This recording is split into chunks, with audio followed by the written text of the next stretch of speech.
What's up, guys? What's going on? Hope y'all are doing well today, and I've got an exciting project I want to share with you. So it's been about 3 months since we installed this job, and this is a Zone 1 kitchen garden.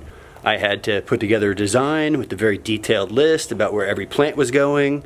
They wanted a lot of information and a lot of approval. I think it took me 60 days to get the approval to put this garden in. Right now, because of the time of year we installed it, the clients weren't going to be here in the summer, so a lot of the things that are installed are perennial vegetables. There's some natives, there's some small fruit trees. There's also a lot of herbs, and I'm kind of just walking through that garden. You'll see that white path, and what we used for that white path was crushed shell. Now, the crushed shell was selected by the homeowner, and you can see it matches the house really well, but it's a little tough on the feet. So now that the shell has settled down, we're actually going to come back in and put a light coat of pea gravel, because pea gravel is about 3 times the cost of the shell, over the top. This way it's a little bit more foot friendly, so when the kids, the homeowners, they want to come out here, you know, they typically walk around barefoot, they said. They don't want to have to put on the flip-flops to come out into the garden. This garden has a really neat shape to it, and when we first built the garden, we made a video and put it up on the website, and I've got some drone footage from overhead, and there's actually a shape of a leaf for this entire garden. So when we're talking about building a new garden, you know, and you think kitchen garden, I know a lot of people think raised beds.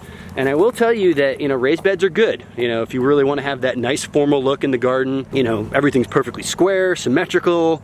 They dry out though, you know, they do rot over time. So you don't have to build a raised bed, you know, to plant vegetables in. What we do typically, you know, and I prefer, would be a lump bed, you know, and that's where we're just lumping that soil up, and then we'll use something as a border. You could use something natural like a log, natural like a rock. You know, this rock is not local natural. This is probably brought in from like North Carolina. I believe we used like Kiowani skippers on this one, and it turned out quite beautiful, so hold tight. Alright, so I'm all the way down here at this south end of the garden. You can see that's the property line. There's that wall dividing the two houses, and actually eventually over here in this area we're going to put some more fruit trees. So we're on the south side of the property. I started over by the pool, and over on the north side we actually put some lychees, some bananas, some mangoes, an avocado, a Cattleya guava, a few fruit trees into the landscape that are kind of just hidden throughout. Shh. Alright, so walking in on that far south end of the garden, you can see how it comes to a tip, and we use those Kiowani skippers around each bed. We even installed some low voltage LED lighting. They wanted to be able to come out in the garden at night, enjoy it when they have friends over, bring people out. So I can tell you right now that we did no maintenance here the last 2 months. I showed up today, we pulled some weeds, we did some pruning for maybe about an hour or so. You know, some of these things have just been pruned. They don't look as good as they would look after they recovered from that hard pruning. You can see some anise, some galangal here, there's some molokia, there's chaya in the center, there's some dwarf firebush, there's some perennial peanut, there's a patomba. So there's lots of dwarfing fruit trees in here, lots of perennial vegetables, lots of native, lots of herbs like I mentioned. Barbados cherry, this is like one of my #1 for a home kids garden, kitchen garden. You know, basically a very rewarding tree because it fruits so many times throughout the year. Here's that sweet almond. You know, a lot of this stuff is just to bring in beneficial insects. You know, the homeowner told me there was never butterflies, there was never bees, there was never hummingbirds before we showed up. And I can tell you, since I've been here, all that stuff's been showing up, so it's very exciting. You can see I just pruned the Turks Cap, and I try not to prune it to where these flowers are. You know, this way they have, you know, 1, 2, 3, 4, just right here in the 5, you know, flowers that are ready to eat. You know, they can bring in, put in a garnish on a plate.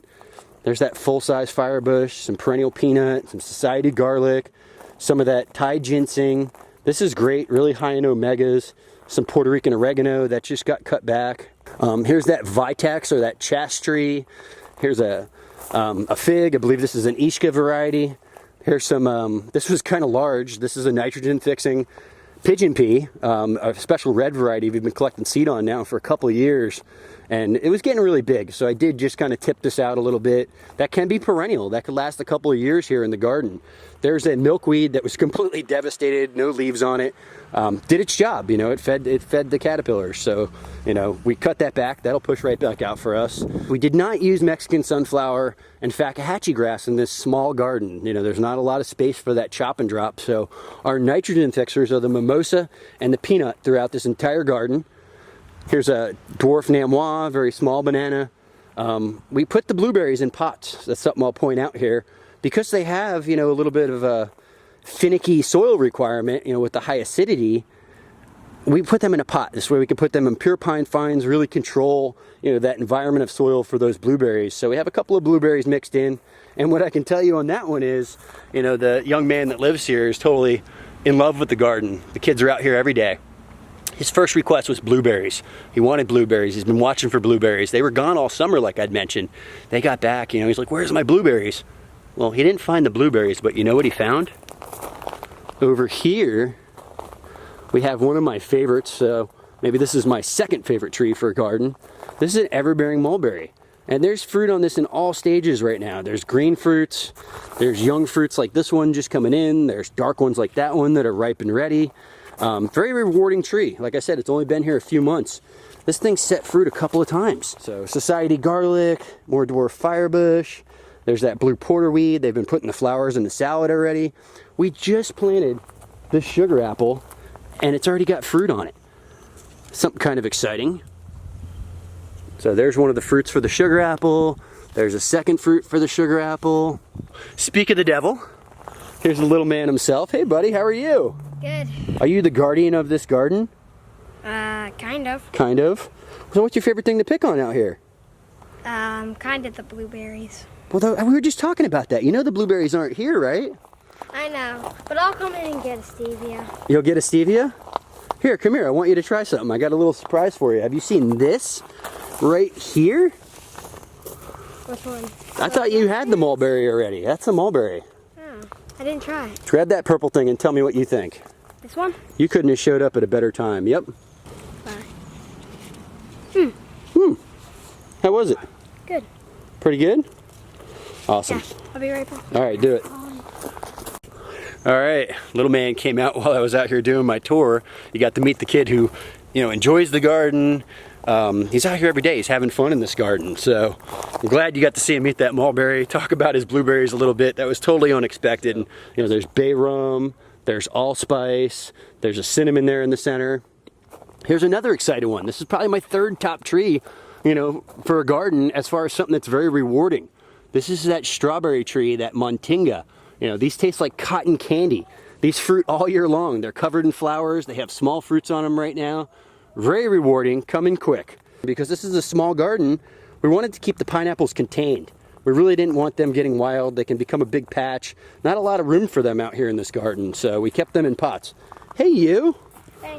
What are you doing? Oh, you got sis? Have you been eating anything out here? A little bit, maybe? Yeah. Cool. You guys want to try something? Sure. All right, let's go eat something together. This is called Turks Cap Hibiscus, and it has a delicious little edible flower on it. And what you want to do is you want to pull that whole flower off of there, and you want to pop it out of that cap. Yeah, so hold on. Yeah, go ahead, take the whole flower, pull it. Oh, you got it, perfect. You can eat that whole thing. See how sis got it? Start from the other end, sis. Start from the other end. I'll try that again. Is it good? Try the other end where it was inside the little, like, or sitting inside the cap. You think it's good?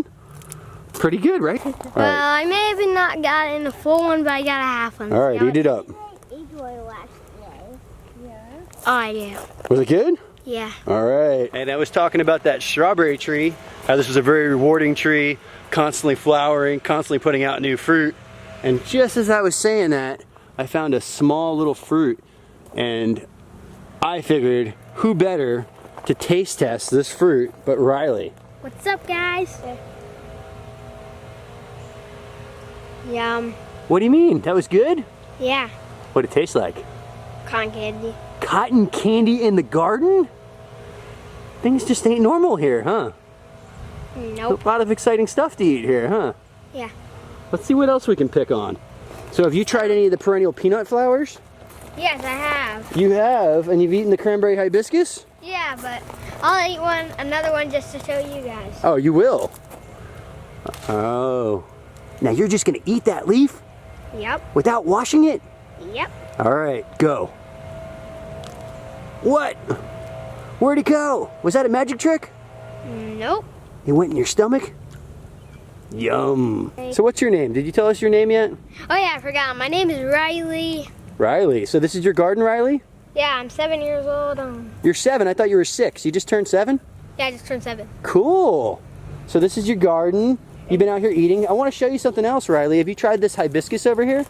This one with the big leaves. This is called edible leaf hibiscus. You can eat that. It's huge. It's huge. You can make it into a wrap. Wait, you know what I'm gonna do? What are you gonna do? You're gonna roll it up and eat it like a roll? Some people will say this is a little bit on the mucinologist side, but it goes really good in a wrap. It goes really good in a salad. Whoa, all those greens. What are you gonna do with that? No salad dressing? Not bad? It's good. No, it's good. Whoa. But wait, have you tried this one yet? That one? Yeah, that's called Egyptian Spinach or Molokia. You want to try it? Sure. Let's go. Grab those 2 leaves right here, like that one. This one? Yeah, grab that whole leaf off of there.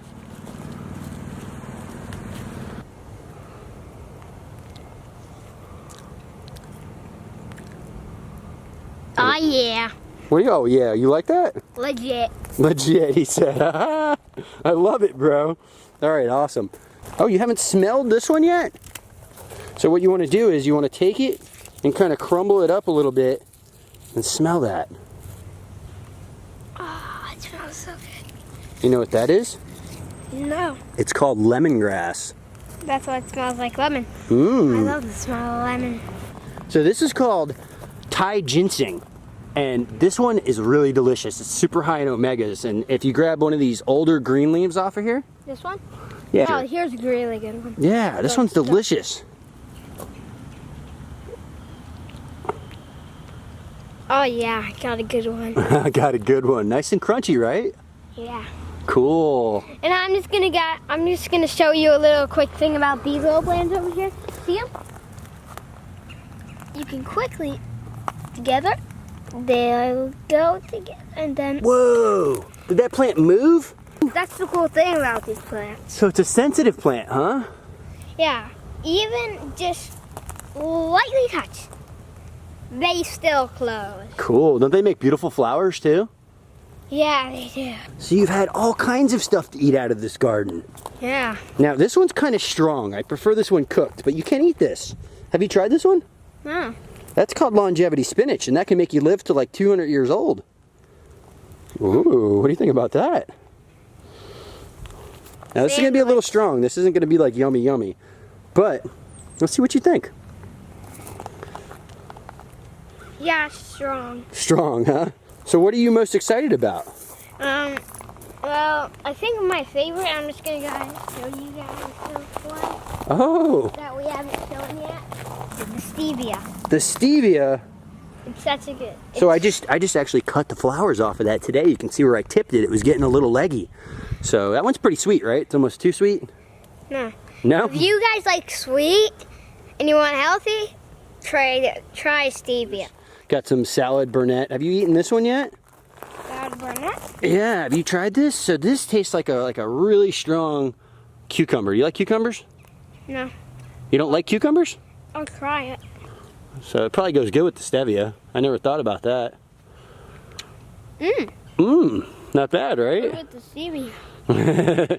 You found yourself a combo out here, huh? Very cool. Crunchy stevia. Crunchy stevia. So that's gonna wrap up this video. You might see me in the next video.